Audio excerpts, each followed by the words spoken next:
अस्सलाम वालेकुम। कैसे हो आप सब? उम्मीद है कि आप सब खैरियत से हैं। आज की जो रीडिंग है वो पिक अ पाइल रीडिंग है। अब पाइल को हमने इस तरह डिस्ट्रीब्यूट किया है कि ये पाइल जो है वो जिनकी बर्थडे फर्स्ट से लेकर 10th तक है, ठीक है, ये उनके लिए है। 11th से लेकर 20th तक जिनकी है सेकंड पाइल उनके लिए है। 21st से लेकर 30th और 31st तक जिनकी है उनके लिए पाइल 3 है, ठीक है। तो हमने पाइल को इस तरह डिस्ट्रीब्यूट कर दिया है। आप अपने पार्टनर की बर्थडे की डेट के हिसाब से भी पाइल चूज़ कर सकते हो, या आप दोनों पाइल्स देख सकते हो। दोनों में से आपको कुछ ना कुछ मैसेज मिल जाएगा। फॉर एग्जांपल, अगर आपकी पार्टनर की बर्थडे 25th ऑफ अप्रैल है, ठीक है, तो आप पाइल 3 भी देख सकते हो। और आपकी 10th ऑफ अप्रैल है तो आप पाइल 1 और 3 दोनों देख सकते हो। तो आप इस तरह भी देख सकते हो, ठीक है। रीडिंग रेजोनेट करे तो ज़रूर बताएगा। सेकेंडली मैं कहना चाहूँगी कि ये एक जनरल रीडिंग है, या आपको रेजोनेट कर भी सकती है, नहीं भी कर सकती। पर्सनल रीडिंग पर्सनल होती है, स्पेसिफिकली आपकी एनर्जी को लेकर होती है। तो उसके लिए आप मुझे इंस्टाग्राम पे रीच आउट कर सकते हो। फ्री रीडिंग मैं नहीं करती। मेरी रीडिंग की जो है वो चार्जेस होते हैं। आप मुझे इंस्टाग्राम पे रीच आउट करोगे तो मैं आपको सारी डिटेल दे दूँगी। अभी हम चलते हैं रीडिंग की तरफ और देखते हैं कि आपके पार्टनर की क्या फीलिंग्स हैं, आप क्या एक्सपेक्ट कर सकते हो इस रिलेशनशिप में, और नेक्स्ट सेक्शन उनका क्या हो सकता है। तो जो भी सिचुएशन होगी हम उसको डिस्कस करेंगे, हम उसको शेयर करेंगे। रीडिंग को एंड तक ज़रूर देखा करेंगे, क्योंकि एंड में मैं जो है आपको एडवाइस देती हूँ, कुछ ना कुछ गाइडेंस इस तरह की दे देती हूँ कि वो लोग जो रीडिंग अफोर्ड नहीं कर सकते उनको मुश्किल ना हो, उनको कोई ना कोई आइडिया मिल जाए कि वो इस सिचुएशन को कैसे लेकर चलेंगे, ठीक है। तो अब चलते हैं रीडिंग की तरफ। तो जी स्टार्ट करते हैं पाइल 1 से, जो कि है उन लोगों के लिए जिनकी बर्थडे होती है फर्स्ट से लेकर 10th के दरम्यान में, या 10 तक। या आपके पार्टनर की जो है फर्स्ट से लेकर 10 तक आती है तो भी आप ये फाइल देख सकते हैं।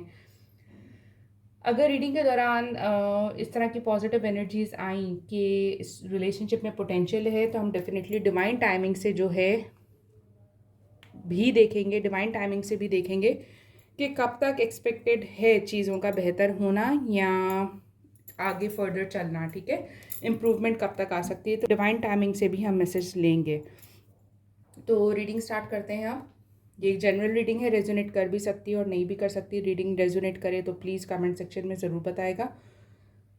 तो जनाब, आप और आपके पार्टनर, सबसे पहली चीज़ कि मुझे लग रहा है कि आप दोनों का रिलेशनशिप आप लोगों के हिसाब से ख़त्म हो चुका है। आप लोगों ने एंड कर दिया है। वो अपनी लाइफ में मूव ऑन करने की कोशिश कर रहे हैं, आप अपनी लाइफ में मूव ऑन करने की कोशिश कर रही हैं, और आप दोनों एक हीलिंग पीरियड से गुजर रहे हो। आप लोग फोकस कर रहे हो अपने आप पर इंडिविजुअली। डीप डाउन आप लोगों के अंदर एक दूसरे के लिए इमोशंस ज़रूर हैं, बट मुझे लग रहा है कि आप दोनों ने अपने इमोशंस को जो है सरप्रेस कर लिया है या दबा लिया है, या आप उस चीज़ को एक्सप्रेस नहीं कर रहे। दोनों इंडिविजुअली जो है अपनी अपनी हीलिंग के ऊपर काम कर रहे हैं। मुझे लग रहा है कि आप दोनों के दरमियान में ना काफ़ी ज़्यादा इश्यूज जो बने वो इसलिए थे कि आप लोगों में एक पार्टनर बहुत तेज़ चल रहा था और एक पार्टनर जो है ना चीज़ों को बहुत स्लोली लेकर चलना चाह रहा था। वो आप भी हो सकते हैं, वो आपके पार्टनर भी हो सकते हैं। तो उस चीज़ ने ना आप लोगों को फ़ील करवाया कि शायद हम दोनों एक दूसरे के लिए बने ही नहीं है, शायद हम दोनों में बहुत ज़्यादा डिफरेंसेस हैं, शायद चीज़ें जो है ना कभी एक पेज पर आ ही नहीं सकती, जिसके चलते आप लोगों ने जल्दबाजी की और इस रिश्ते को ख़त्म कर दिया। और आप लोगों में डिफरेंसेस इस तरह के आप लोग ले आए अपनी बातों से, अपनी तल्ख़ कलामी से, या इस तरह के अल्फाजों से, कि अब आप लोगों को कोई होप नहीं लगती कि चीज़ें जो हैं फर्दर बनेंगी आगे, या चीज़ें आगे मूव करेंगी। मुझे ऐसा लग रहा है कि आप लोग ना काफ़ी टाइम से अपने इमोशंस को एक्सप्रेस करना बंद कर चुके थे। यानी आप लोग जब देख रहे थे कि एक दूसरे में डिफरेंसेस आ रहे हैं, आप दोनों एक पेज पर हो ही नहीं, तो आप लोगों ने अपने इमोशंस को जो है एक्सप्रेस करना बंद कर दिया था, और सिर्फ़ और सिर्फ खुद पर फोकस करना शुरू किया था। आप अपने ही लाइफ के अंदर चल रहे थे, अपने ही जोन में चल रहे थे। बट डीप डाउन अगर मैं कहूँ ना कि इमोशंस जेन्युइन थे कि नहीं, तो यहाँ मुझे जो लग रहा है ना, इमोशंस बहुत स्ट्रॉन्ग हैं आप दोनों के दरमियान के, बहुत जेन्युइन, बहुत प्योर हैं। बट प्रॉब्लम क्या हो रही है कि आप लोग एक्सप्रेसिव नहीं हो। आप लोग अपने प्यार को जता नहीं रहे, ना आप जता रहे हो ना आपके पार्टनर जता रहे। आप लोग डील कर रहे हो अपनी अपनी ईगो के साथ। आपको होता है कि वो एक्सप्रेसिव हों, उनको होता है कि आप एक्सप्रेसिव हों। फिर मुझे लग रहा है कि आपको ये भी है कि आपके पार्टनर के पास और भी चॉइसेस हैं, और भी ऑप्शंस हैं, तो शायद इस चीज़ के चलते वो आपसे सीरियस है ही नहीं, या उनकी नेचर ऐसी है कि वो हर किसी के साथ फ्रैंक हो जाते हैं, इसलिए उनको आपकी इम्पोर्टेंस का पता ही नहीं है। और कुछ लोगों के लिए मैं कहूँगी कि थर्ड पार्टी सिचुएशन भी हो सकती है, जो आपको लगता है कि आपके पर्सन जो है थर्ड पार्टी सिचुएशन में है, इसलिए जो है उनको आपकी वैल्यू, आपकी वर्थ नहीं पता। तो यहाँ मैं कहूँगी कि देखो, ऐसा बिल्कुल भी नहीं है। आपके पार्टनर बेशक खुद को एक ओपन टर्म में रखे हुए हैं, अनएक्सप्रेसिव हैं अपने इमोशंस को लेकर, वो आप पर जता नहीं रहे अपने इमोशंस के, वो कितना स्ट्रांगली आपके लिए फील करते हैं, वो कितना आपको मिस करते हैं, क्योंकि आप लोग मुझे नो कॉन्टैक्ट सिचुएशन में भी लग रहे हो, तो कितना आपको मिस करते हैं, वो इस चीज़ को एक्सप्रेस नहीं कर रहे, और एक्सप्रेस ना करने की वजह से ना आप लोगों में मिसअंडरस्टैंडिंग बहुत ज़्यादा आ गई। क्यों? क्योंकि आप दोनों अपने ही अजम्पशंस के ऊपर चल रहे हो, आप अपने हिसाब से सोच रहे हो, वो अपने हिसाब से सोच रहे हैं, कोई भी बीच में क्लैरिटी नहीं लेकर आ रहा। लेकिन अगर मैं प्यार की बात करूँ तो यार, मुझे आप दोनों के दरमियान में बहुत ज़्यादा प्यार दिखता है। ये चीज़ आप भी फील कर सकते हो, बट उनके एक्शंस इनफ नहीं हैं आपको श्योरिटी देने के लिए, इसलिए शायद आप डाउट करते हो कि शायद वो आपसे प्यार नहीं करते। आपके पार्टनर मुझे आपसे नाराज़ भी लग रहे हैं, आप पर गुस्सा भी लग रहे हैं कि उनकी खामोशी आप पर असर नहीं कर रही, और वॉइस वर्सा आप भी वही चीज़ कर रहे हो कि आपको गुस्सा है अपने पार्टनर पर कि आप खामोश हो, आप कुछ कह नहीं रहे, और आपके पार्टनर जो हैं आपको मना भी नहीं रहे, बस अपनी ही लाइफ में मगन है, अपने आप को देख रहे हैं, आपको नहीं देख रहे। तो यहाँ मुझे आपकी भी वो इमोशंस लग रहे हैं, जिसके चलते आपको है कि ठीक है, अगर वो ऐसा कर रहा है तो मैं क्यों ना करूँ। तो एंड कहाँ हो रहा है? ईगो पर, कि आप दोनों अपनी अपनी ईगो पर हो, अपने अपने अजम्पशंस पर हो, जिसके चलते इस रिलेशनशिप में मुझे मूवमेंट नहीं दिख रही। मुझे ऐसा लग रहा है कि चीज़ें जहाँ आप लोगों ने छोड़ी थी ना, आज भी वहीं हैं, जहाँ चीज़ें रुक गई थी आज भी वहीं हैं। क्यों? क्योंकि आप लोग एक्सप्रेसिव नहीं हो रहे। आप दोनों अपने ऊपर ही काम कर रहे हो, अपनी हीलिंग पर ही काम कर रहे हो, आप ना चीज़ों को फ्लो के साथ लेकर चल रहे हो। आप कह रहे हो कि ठीक है, जो होगा देखा जाएगा, जैसा होगा आना होगा आ जाएगा, नहीं तो ठीक है, इट्स ओके। तो आप उस जोन में भी चल रहे हो, क्योंकि आपको ये है कि ठीक है, अगर प्रोग्रेस होनी होगी तो खुद ब खुद हो जाएगी। लेकिन मुझे ये बताओ कि कैसे खुद ब खुद प्रोग्रेस होगी, जब आप भी आगे से नहीं बोलोगे, वो भी नहीं बोलेंगे, आप भी सिर्फ अपने अजम्पशन बेस्ड चीज़ों को मिसअंडरस्टूड करोगे, वो भी करेंगे, तो आई थिंक डिफरेंसेस ही बढ़ेंगे। ऑल्दो यहाँ जो है, टाइम भी अपना एक इम्पॉर्टेंट रोल प्ले कर रहा है। टाइम ने भी आप लोगों को इस तरह की छूट दे दी है कि ठीक है, देख लो, सोच लो, जब मुझे जो करना होगा ना मैं तब करूँगा। तो टाइम भी जो है ना, इन शॉर्ट अपना रोल बहुत स्ट्रांगली यहाँ प्ले कर रहा है कि आप दोनों को आप दोनों के हाल पर छोड़ दिया है। देखो, आप दोनों का कनेक्शन बहुत पोटेंशियल रखता है, अगर आप चाहो तो अपने अंदर की ये मिसअंडरस्टैंडिंग्स जो आप लोगों ने सिर्फ अपने अजम्पशंस के थ्रू बनाई हैं, उसको अगर आप ख़त्म करोगे ना, तो ये रिलेशनशिप बहुत स्ट्रांगली आगे बढ़ सकता है। बहुत पोटेंशियल है, बहुत मोहब्बत है, बट मोहब्बत कहाँ लेकर ये एक्सप्रेस होने में, आप लोग एक्सप्रेस नहीं कर रहे, आप लोग जता नहीं रहे। जबकि मोहब्बत जब होती है ना, तो जताना भी ज़रूरी होता है। किसी को खुद ब खुद तो पता नहीं चलेगा ना, जब तक आप सामने से नहीं कहोगे। अगर वो खुद से कुछ अपने माइंड में सेट कर लेंगे कि मोहब्बत नहीं है, सिर्फ एक ओपन टर्म है, तो वो उसी जोन में चलेंगे, उसी तरह चलेंगे, और वो चीज़ें ज़्यादा कॉम्प्लिकेटेड होंगी। तो यहाँ आप दोनों ने जैसे डिस्टेंस बना लिया है, लड़कर, एक दूसरे से डिसएग्री कर कर, तो यहाँ मुझे लग रहा है कि एक्सप्रेस करना बहुत ज़रूरी है। कुछ लोगों के लिए मैं कहूँगी कि आप एक्सप्रेसिव हो रहे हो, लेकिन आपके पार्टनर एक्सप्रेसिव नहीं हो रहे। क्यों? क्योंकि वो अभी रेडी नहीं है, उनको टाइम चाहिए एक्सेप्ट करने के लिए अपने इमोशंस। मोहब्बत, जहाँ तक मैं कहूँ तो प्यार तो वो आपसे बहुत करते हैं, लेकिन उनके अंदर डर है कि वो पता नहीं इस रिलेशनशिप को आगे लेकर चल सकते हैं कि नहीं चल सकते। उनके अंदर ना अपनी सराउंडिंग का एक खौफ सा है। हो सकता है कि उनकी फैमिली इश्यूज़ हों, या उनकी सराउंडिंग ऐसी हो, या वो इतने स्ट्रॉन्ग नहीं हो कि वो इस रिलेशनशिप को ओन करें, जिसके चलते वो एक्सप्रेसिव नहीं हो रहे। तो यहाँ ये भी एडवाइस किया जा रहा है कि आप लोग चीज़ों को स्लो लेकर चलो, और सही टाइमिंग का वेट करो, जब आपके पार्टनर भी रेडी हों, जब आप दोनों एक पेज पर हो, ना कि आप लोगों की ईगो एक पेज पर हो, बट आप दोनों एक पेज पर हो। यहाँ अंडरस्टैंडिंग भी लैक कर रही है, आप उनको अंडरस्टैंड नहीं कर रहे, या कह लो कि वो आपको समझा नहीं पा रहे। तो यहाँ ये चीज़ें भी काफ़ी प्रॉब्लम क्रिएट कर रही है। आप लोगों का कनेक्शन जो है ना, एक सोलमेट कनेक्शन है, आप दोनों पोटेंशियल रखते हो। एक कनेक्शन जो है ना, इस कनेक्शन को कंटिन्यू करने के लिए जो एक पोटेंशियल चाहिए होता है, जो एक बॉन्डिंग चाहिए होती है, जो एक केमिस्ट्री चाहिए होती है ना, वो आप लोगों में है, बट आप लोगों की ईगो के चलते जो है चीज़ें रुक सी गई हैं, चीज़ें ख़त्म हो गई हैं। तो यहाँ ये कहूँगी कि आप लोगों के दरमियान में जो नो कॉन्टैक्ट सिचुएशन है वो डेफिनेटली ख़त्म होगी, लेकिन एक सही टाइम पर। थोड़ा सा टाइम लग रहा है कि इस रिलेशनशिप को ग्रो होने के लिए, लेकिन उसके अंदर जो रूट इशू आ रहा है आप लोगों के ईगो का और मिसकम्युनिकेशन का, तो उस चीज़ को आपको ख़त्म करना पड़ेगा। यहाँ बहुत ज़रूरी है कि अपने मोहब्बत को एक्सप्रेस करो, जताओ यार, अपना हक जताओ। अगर आप किसी को अपना समझते हो ना, तो सामने से उस पर अपना हक जताओ, उसको बताओ कि आप उसके लिए इमोशंस रखते हो, क्योंकि यहाँ वो क्लैरिटी ना होने की वजह से जो है ना आप लोगों के दरम्यान में प्रॉब्लम्स बन रही हैं, और इसी प्रॉब्लम के चलते आप लोग नो कॉन्टैक्ट सिचुएशन में आ गए हो। देखते हैं कि डिवाइन टाइमिंग जो है वो आपको कब तक का टाइम देती है। सारे कार्ड्स नहीं लेंगे, चलो ये एक ले लेते हैं।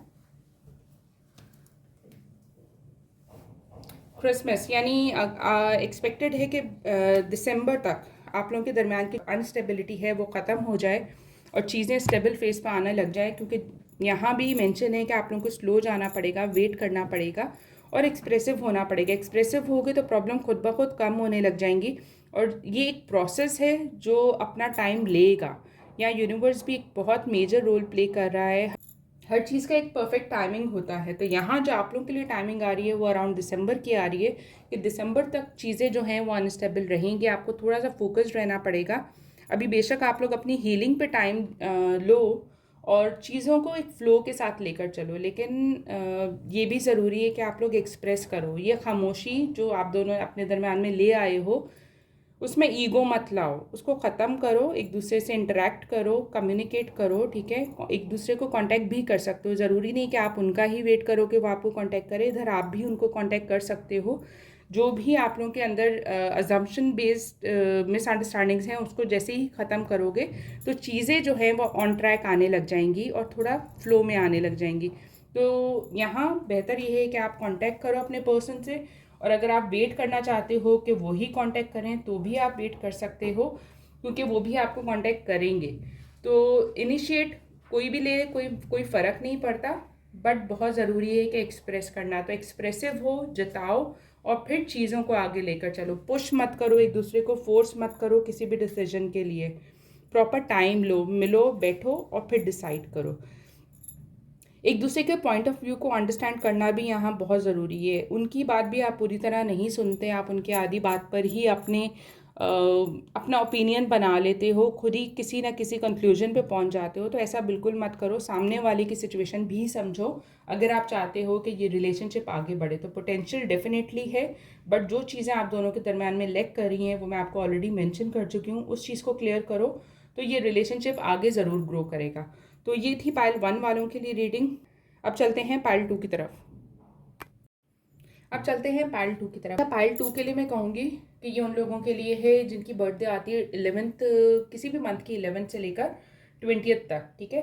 तो ये उन लोगों के लिए रीडिंग है। ये आपके पार्टनर की भी अगर बर्थडे इस ड्यूरेशन के है अंदर है तो आप वो भी देख सकते हो।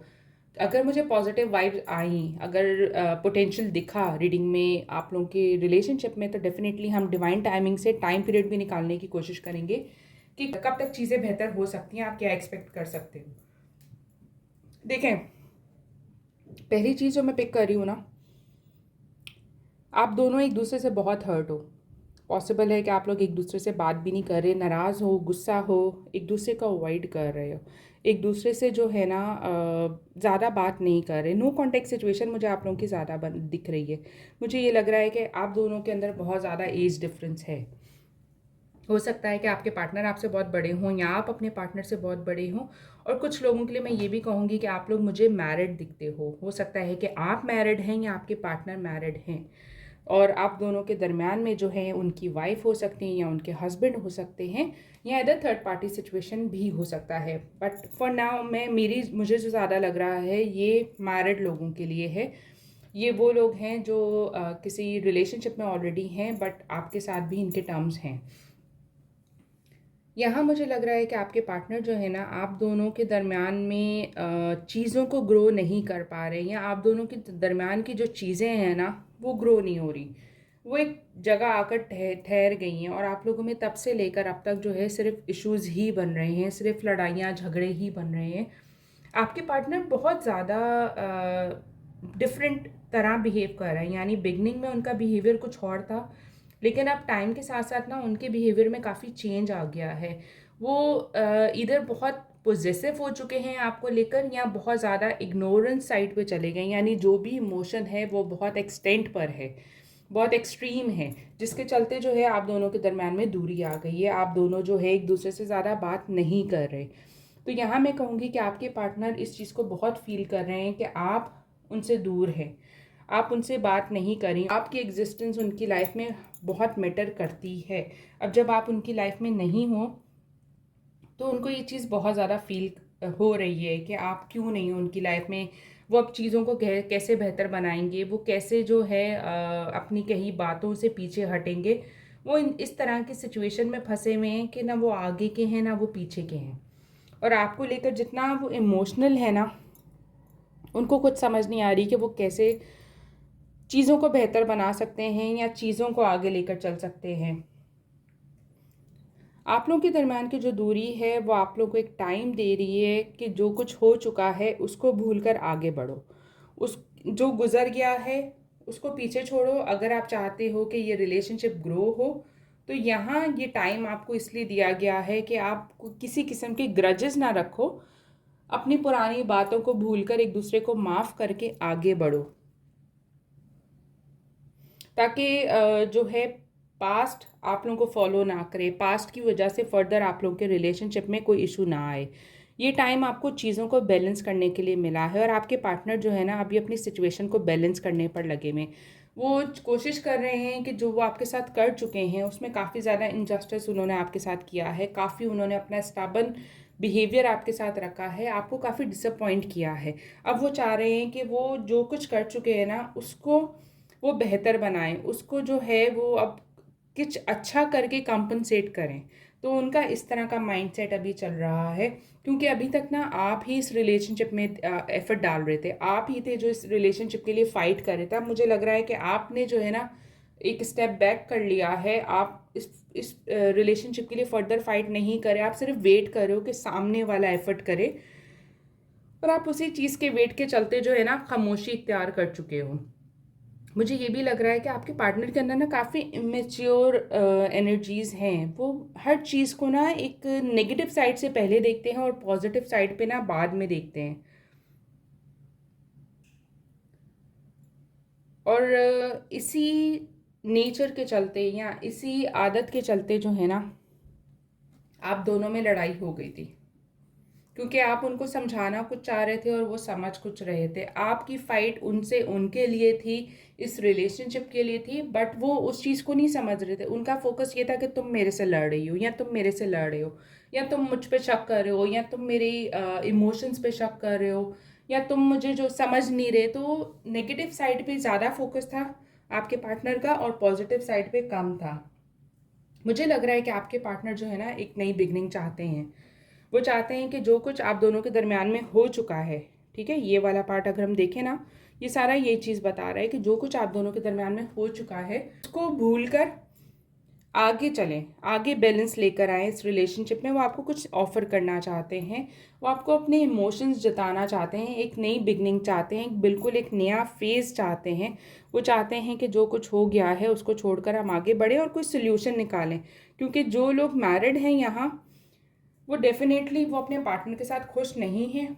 वो आपके साथ अपनी खुशी देखते हैं, वो आपके साथ जो है अपनी लाइफ को आगे बढ़ता हुआ देखते हैं। तो वो ये चाह रहे हैं कि वो आपके साथ एक नई बिगनिंग करें, वो इस सिचुएशन को जैसे भी है एक बैलेंस वे में हैंडल करें, ताकि जो है वो इस रिलेशनशिप पे आपके साथ काम कर सके। फिर मुझे एक एनर्जी ये भी पिक हो रही है कि वो लोग जो अपने मैरिड पार्टनर के लिए देख रहे हैं, यानी जो लोग अपने हस्बैंड के लिए, अपनी वाइफ के लिए ये रीडिंग देख रहे हैं, या जिनकी बर्थडे इस ड्यूरेशन के अंदर है, उनके लिए मैं कहूँगी कि आपके पार्टनर जो हैं, आपके जो हस्बैंड हैं या आपकी जो वाइफ हैं, यार वो आपसे प्यार करती हैं। उन्होंने जल्दबाजी की, उन्होंने चीट किया। अब वो चाह रहे हैं कि आप उनको माफ़ कर दें और आप वापस उनको एक्सेप्ट कर लें, इस रिलेशनशिप को एक्सेप्ट कर लें, इस शादी को जो है एक बेहतर ट्रैक पर लेकर आएँ, या वापस जो है रिकनसाइल कर लो, ठीक है। तो वो उस माइंडसेट में है। तो मैरिड लोगों के लिए एक मैसेज है यहाँ कि आपके पार्टनर जो थर्ड पार्टी सिचुएशन में चले गए थे वो अब चाहते हैं कि वो वापस आएँ और इस रिलेशनशिप के ऊपर काम करें, और वो एक नई बिगनिंग चाहते हैं। देखिए, आप दोनों जब साथ होते हो ना, तो सब चीज़ें बहुत बेहतर होती हैं, बहुत अच्छी होती हैं। ऑटोमैटिकली आपके काम हों या उनके काम हों, बहुत अच्छे वे में चल रहे होते हैं, बहुत स्मूथली चल रहे होते हैं। लेकिन अगर आपकी एग्जिस्टेंस नहीं होती या आपके पार्टनर की एग्जिस्टेंस नहीं होती, तो आप दोनों के काम, मुझे लग रहा है कि काफ़ी ज़्यादा डिस्टर्ब हो जाते हैं। मे बी इसलिए क्योंकि आप इमोशनली डिस्टर्ब होते हो। तो ये रिलेशनशिप जो है ना, आप लोगों की लाइफ के अंदर अबंडेंस लेकर आता है, गुड लक लेकर आता है, हैप्पीनेस लेकर आता है। आप दोनों एक दूसरे के लिए बने हुए हो। नो मैटर आप लोगों में कितनी लड़ाई है, नो मैटर आप लोगों में कितने डिफरेंसेस हैं, बट जब बात आती है केमिस्ट्री की, तो डेफिनेटली आप लोग एक स्ट्रॉन्ग बॉन्ड शेयर करते हो और आप लोगों में एक स्ट्रॉन्ग केमिस्ट्री है। वो लोग जिनके रिलेशनशिप अभी तक किसी कमिटमेंट की तरफ नहीं गया, तो मैं कहूँगी कि आपके पार्टनर चाहते हैं कि जो कुछ आप दोनों के दरमियान में हो गया है, जितनी लड़ाई झगड़े, जितने डिफरेंसेस आप लोगों के दरमियान में आ चुके हैं, उनको ख़त्म करके अब कमिटमेंट की तरफ जाना चाहिए। तो वो आपके पार्टनर जो आपको छोड़ के जा चुके हैं, वो वापस आ रहे हैं, वो आपसे कमिटमेंट मांगेंगे, वो आपको कमिटमेंट देंगे, क्योंकि यहाँ भी है पेज ऑफ वॉन्ड का कार्ड जो कि आपको एक कमिटमेंट ऑफर कर रहे हैं, ठीक है। एक वे आउट निकाल रहे हैं ताकि चीज़ों को बैलेंस किया जाए और इस रिलेशनशिप को शादी की तरफ लेकर जाया जाए। या जो ऑलरेडी शादीशुदा है और उनके इस रिलेशनशिप में कुछ प्रॉब्लम्स आ रही हैं या डिवोर्स की तरफ बात जा रही है या चीज़ें बेहतर नहीं चल रही, तो वो डेफिनेटली स्टेबिलिटी लाना चाहते हैं इस रिलेशनशिप में। तो आप और आपके दरमियान, आप और आपके पार्टनर के दरमियान में पोटेंशियल काफ़ी हाई है, बहुत स्ट्रॉन्ग केमिस्ट्री है। आप दोनों मेड फॉर ईच अदर हो, अगर आप समझो तो। छोटी मोटी डिफरेंसेस को लेकर कुछ भी जज्बाती फैसला ले ज़रूर लेते हो, लेकिन सुकून में ना आप रहते हो ना वो रहते हैं। और यहाँ भी आप दोनों एक दूसरे को बहुत मिस कर रहे हो, बट एक्सपेक्ट कर रहे हो एक दूसरे से कि वो इनिशिएट लें और आप इनिशिएट लो। तो यहाँ मुझे लग रहा है कि आपके पार्टनर ज़रूर इनिशिएट लेंगे, वो आपसे माफ़ी भी मांगेंगे। और यहाँ आपको यही एडवाइस किया जाता है कि जो कुछ हो गया है, आप उसको माफ़ करते हुए, चीज़ों को भूलते हुए आगे बढ़ो, और मेक श्योर कि जो कुछ आप लोगों के दरम्यान में हो गया है वो आने वाली ज़िंदगी में रिपीट ना करो, क्योंकि गलती इंसानों से होती है, उनसे भी हुई है, और वो इस चीज़ को लेकर काफ़ी पछता रहे हैं और वो एक नई बिगनिंग चाहते हैं। नई बिगनिंग का मतलब ये है कि बिल्कुल नई स्टार्ट। ऐसा नहीं है कि वो वापस आएँ, आप फिर पुरानी बातों को लेकर उनसे लड़ो या पुरानी बातों पे उनको टॉन्ट करो या उनकी गलतियों को बार बार उनको रियलाइज़ कराओ। तो ये चीज़ सिर्फ आप लोगों के दरमियान में मज़ीद दूरी लेकर आएगी, तो ऐसा बिल्कुल नहीं करना। वो आएंगे और ज़रूर आएंगे, चीज़ों को बैलेंस करने आएंगे, अपनी खुशियों को आपके साथ बांटने आएंगे। तो कोशिश करना कि पुरानी बातों को भूलकर आगे बढ़ो और पुरानी बातों को डिस्कस नहीं करो। वो आपको शादी या किसी भी किस्म का कमिटमेंट देना चाहते हैं। मोस्टली लोगों के लिए मैं कहूँगी कि अगर आप लोगों की शादी के लिए प्रॉब्लम्स आ रही हैं, उनकी फैमिली को इशू कर रही है, या वो आपके लिए फ़ाइट नहीं करे, तो वो डेफिनेटली आपके लिए स्टैंड लेंगे और आप लोगों के लिए जो है फ़ाइट करेंगे इस रिलेशनशिप में। तो ट्रस्ट करो एक दूसरे पर, एक दूसरे का साथ दो। तो देखते हैं डिवाइन टाइमिंग जो है वो क्या टाइम बताती है, क्या कहते हैं डिवाइन टाइमिंग के कब तक चीज़ें बेहतर हो रही हैं।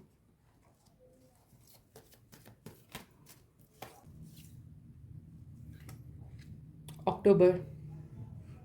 देखिए, मेरे पास जो डिवाइन टाइमिंग में टाइम आ रहा है वो अक्टूबर आ रहा है। डेफिनेटली अक्टूबर तक जो है आप चीज़ों में काफ़ी बेहतरी देखोगे। आप देखोगे इंशाल्लाह कि आपके पार्टनर जो हैं आपको कमिटमेंट दे रहे हैं। आपके पार्टनर और आपके दरमियान में जितनी भी अनसर्टेनिटी चल रही है वो सब ख़त्म हो रही है और ये रिलेशनशिप एक स्टेबल साइड पर आ रहा है। हो सकता है कि ये रिलेशनशिप को अक्टूबर तक आपको टाइम लगे बैलेंस लाने में, या पुरानी चीज़ों को भूल कर एक नई बिगनिंग लेने में टाइम लगे, कि आप कंप्लीटली हील हो जाओ उस ड्यूरेशन तक और आप फिर इस रिलेशनशिप को एक मैरिज टर्म में लेकर जाओ। तो अक्टूबर तक चीज़ें काफ़ी स्टेबल साइड पे जा सकती हैं। तो बेस्ट ऑफ लक। उम्मीद है कि आपको ये रीडिंग अच्छी लगी होगी। अब चलते हैं पाइल 3 की तरफ। तो स्टार्ट करते हैं पाइल 3 वालों के लिए रीडिंग। ये रीडिंग उन लोगों के लिए है जिनकी बर्थडे या जिनके पार्टनर की बर्थडे जो है वो 21 से लेकर 30 तक या 31 पर आती है, ठीक है। ये उन लोगों के लिए रीडिंग है। याद रहे ये एक जनरल रीडिंग है, ये आपको रेजोनेट कर भी सकती है और नहीं भी कर सकती। सबसे पहले मैं जो देख रही हूँ, आप लोगों में ब्रेकअप हो गया है, आप लोगों में चीज़ें एंड हो गई हैं। आप लोगों के रिलेशनशिप में ना बहुत ज़्यादा अनसर्टेनिटी रही है। पॉसिबल है कि आपके पार्टनर जो हैं उनके और आपके दरमियान में स्टेटस डिफरेंस हो, रिलीजियस डिफरेंस हो, या किसी किस्म के डिफरेंसेस दिखते हैं। वो आपकी फाइनेंसिस को लेकर भी हो सकता है, आप लोगों के बैकग्राउंड को लेकर भी हो सकता है, या किसी किस्म के डिफरेंसेस जो हैं आप लोगों के अंदर फॉर श्योर हैं। लेकिन जहाँ तक बात रही इमोशंस की, तो यार आप लोगों में प्यार बहुत है। आप लोग मानो ना मानो, क्योंकि कुछ लोग यहाँ डिनायल के अंदर हैं सिर्फ इसलिए कि चीज़ें उनके फेवर में नहीं हो रही। तो आप लोग जितने अच्छे मोमेंट आप लोगों ने शेयर किए हैं ना, आप उस चीज़ को लेकर डिनाई कर रहे हो। या जो जो बातें, जो जो जिस तरह की भी मोहब्बत आपके पार्टनर ने आपको एक्सप्रेस की है, आप लोग उस चीज़ को एक्सेप्ट नहीं कर रहे। क्यों? क्योंकि आप लोगों में डिस्टेंस आ गया है, क्योंकि आप लोगों में लड़ाई हो गई है। लड़ाई हर रिलेशनशिप में होती है, हर रिलेशनशिप में ऑब्स्टिकल आते हैं, बट इसका ये मतलब ये नहीं होता कि आप लोग एक दूसरे के इमोशंस के ऊपर डाउट करने लग जाओ या एक दूसरे पर ट्रस्ट करना छोड़ दो। देखो, आप लोगों में प्यार बहुत ज़्यादा है, बट यहाँ मुझे ये भी लग रहा है कि आपके पार्टनर में ना ईगो एक अलग ही लेवल की है। उनको ये है कि ठीक है, अगर नहीं समझ रही या नहीं समझ रहा तो ना समझे, मैंने ठेका नहीं लिया अब इसको समझाऊं, या मैं क्यों हर दफ़ा जस्टिफिकेशन दूं, या मैं क्यों हर दफ़ा जो है चीज़ों को बेहतर करने का करता रहूं। तो यहाँ अभी जो आप लोगों के रिलेशनशिप पे इफ़ेक्ट कर रहा है वो आप लोगों की ईगो कर रही है। ऑल्दो आप लोग दोनों चाहते हो कि बस ये खामोशी टूट जाए, ये डिस्टेंस जो है ख़त्म हो जाए, और आप लोग जो है एक दूसरे से एक्सप्रेस करो अपने इमोशंस को, एक दूसरे से प्यार करो, एक दूसरे पे प्यार जताओ। आप लोग चाहते हो और आप लोग बहुत एक्सप्रेसिव भी दिखते हो।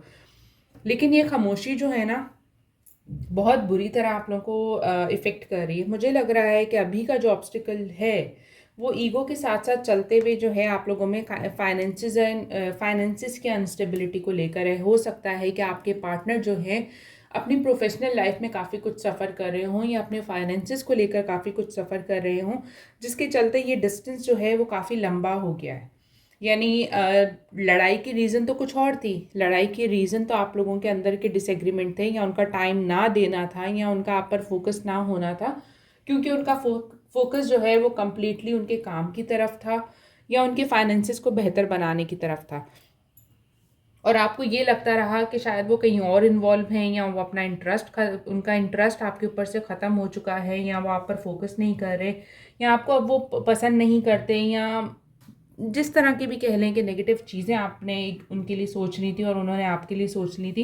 क्योंकि जहाँ वो आपको टाइम नहीं दे पा रहे थे, जब वो वापस आते थे तो आप उनके लिए अवेलेबल नहीं होते थे, या आप उनको उस तरह ट्रीट नहीं कर रहे थे क्योंकि आपके अपने अंदर बहुत सारे डाउट थे।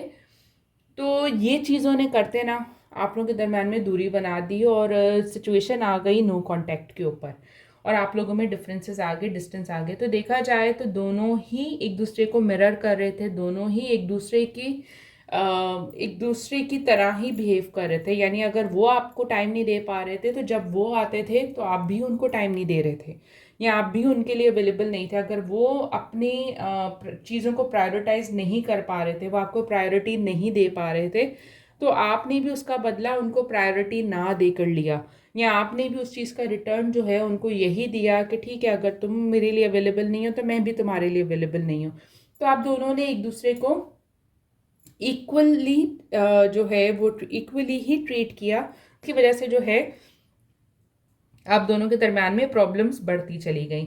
यहाँ मैं कहूँगी कि अब आपके पार्टनर जो है ना, उनका सारा फोकस जो है अपने करियर के ऊपर है, अपनी स्टेबिलिटी के ऊपर। वो आपको अभी रीच आउट इसलिए भी नहीं कर रहे क्योंकि उनको लगता है कि यार आपको भी टाइम चाहिए चीज़ों को समझने के लिए, रिट्रीट करने के लिए, हील करने के लिए। ठीक है, आपको भी अपने ऊपर फोकस करने की ज़रूरत है, ताकि आपको भी पता चल जाए कि आपने उनके ऊपर ट्रस्ट करना है कि नहीं करना, और उनको भी अभी फोकस अपने करियर और अपने फाइनेंसिस पे करने की ज़रूरत है, जिसके चलते वो अभी किसी को प्रायोरिटी नहीं दे सकते, जिसके चलते वो आपके लिए टाइम नहीं निकाल पा रहे। तो वो नहीं चाह रहे कि वो भी आएँ और फिर वही सिचुएशन रिपीट हो। तो उनको ये है कि आप अभी अपने ऊपर काम करें, मैं तब तक अपने फाइनेंसिस को बेहतर कर लूँ। उनको ये है कि वो अपने फाइनेंसिस को भी बेहतर कर लें, ना कि ये कि वो फिर आपको अपनी लाइफ में वापस ले आए और फिर आप लोगों के दरम्यान में सेम तरह की लड़ाई हो, सेम तरह की चीज़ें हों, या फिर एक सर्कल रिपीट हो। वो चाह रहे हैं कि वो अपने फाइनेंसिस के ऊपर पहले फोकस कर लें, अपनी लाइफ को इतना स्टेबल बना लें, ताकि वो आपके अंदर जितने भी शक व शुबात बन चुके हैं, या आपके अंदर जितने भी उनको लेकर डाउट्स बन चुके हैं, वो चीज़ वो ख़त्म कर सकें। क्योंकि वो जानते हैं और आई थिंक वो हैं भी इस तरह के पर्सन जो एक्शन पे ज़्यादा बिलीव करते हैं वर्ड से ज़्यादा, और आप भी इसी तरह के हो कि आप कहते हो कि मुझे प्रूफ करो, अगर तुम मेरे लिए वाकई इमोशंस रखते हो तो तुम मुझे वो चीज़ जताओ या मुझे वो चीज़ दिखनी चाहिए। आप दोनों काफ़ी सिमिलर हो और आप दोनों एक ही तरह के हो, ठीक है, यानी ऐसा नहीं है कि आपकी नेचर डिफरेंट है उनकी नेचर डिफरेंट है, नहीं, मुझे लग रहा है कि दोनों ही एक जैसे हो। जो ज़िद उनके अंदर है वही ज़िद आपके अंदर है, लेकिन जो चीज़ इस रिलेशनशिप को लेकर चल रही है ना, वो आप दोनों की डेडिकेशन है, आप दोनों की जो एक केमिस्ट्री है या एक बॉन्डिंग है, वो इस रिलेशनशिप को लेकर चल रही है। लेकिन जहाँ तक बात आए ज़िद की, तो आप भी कम ज़िद्दी नहीं हो, आप भी बिल्कुल उनकी तरह ही ज़िद्दी हो। तो यहाँ आपके पार्टनर अगर आपको रीच आउट नहीं कर रहे तो उसकी रीज़न सिर्फ ये है कि वो अपने फाइनेंसेस और अपने करियर के ऊपर अभी फोकस कर रहे हैं।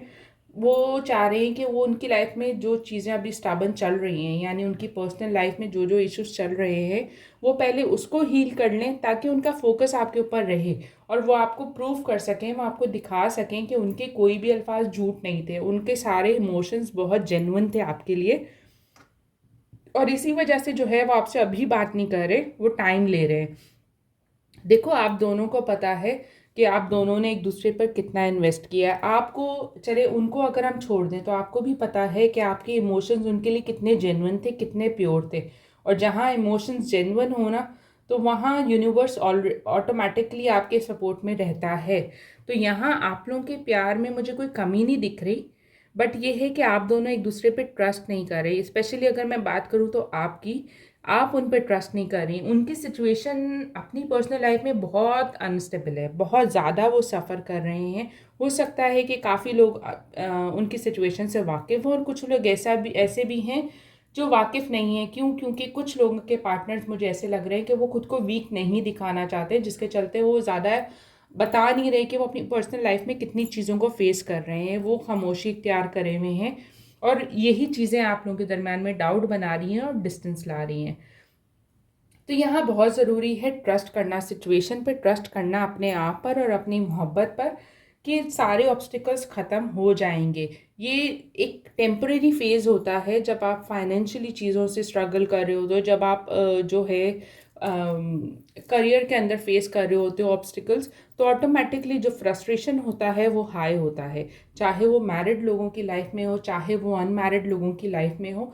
क्योंकि फाइनेंसेस और करियर का एक जो प्रेशर होता है, एक वो डिफरेंट ही लेवल का होता है। उसके अंदर मोस्टली क्या होता है कि हम अपनी इमोशंस को भी जो है वो रिस्क पर ले आते हैं, हम अपने इमोशंस पे फोकस ही नहीं करते। क्यों? क्योंकि हमारी फर्स्ट प्रायोरिटी जो होती है वो हमारे फाइनेंसेस बन जाते हैं। जबकि कहा जाता है money can not buy happiness, but आजकल आपको भी पता है कि फैक्ट यही है कि पैसा है तो सब कुछ है। तो वही चीज़ आपके पार्टनर अभी फोकस कर रहे हैं, क्योंकि उनको पता है कि अगर उनकी लाइफ में स्टेबिलिटी होगी तो ही वो इस रिलेशनशिप को भी आगे लेकर चलेंगे, नहीं तो ऐसी पॉसिबिलिटी बन जाएंगी कि चीज़ें बिखर जाएंगी। तो आप लोगों के दरम्यान में जो डिस्टेंस है वो टेम्प्ररी है, ये सिर्फ आप दोनों एक दूसरे की ज़िद और अना के चलते ये डिस्टेंस लेकर आए हो। जबकि अगर आप लोग एक दूसरे की सिचुएशन को अंडरस्टैंड करो तो ये डिस्टेंस ऑटोमेटिकली ख़त्म हो जाए। लेकिन फिल वक्त जो है आपके पार्टनर चाह रहे हैं कि आप अपने ऊपर फोकस करो, वो अपने ऊपर फोकस करें, और आप दोनों जो हैं दूर से एक दूसरे के ऊपर नज़र तो रखे हुए हो, लेकिन सामने एक दूसरे के साथ खड़े होकर सिचुएशन को हैंडल नहीं कर रहे।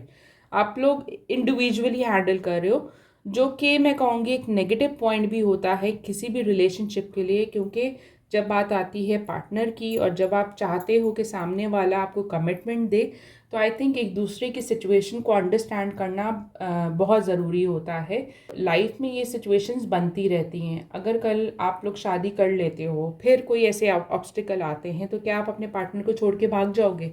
नहीं भागोगे ना, आप उनका साथ दोगे।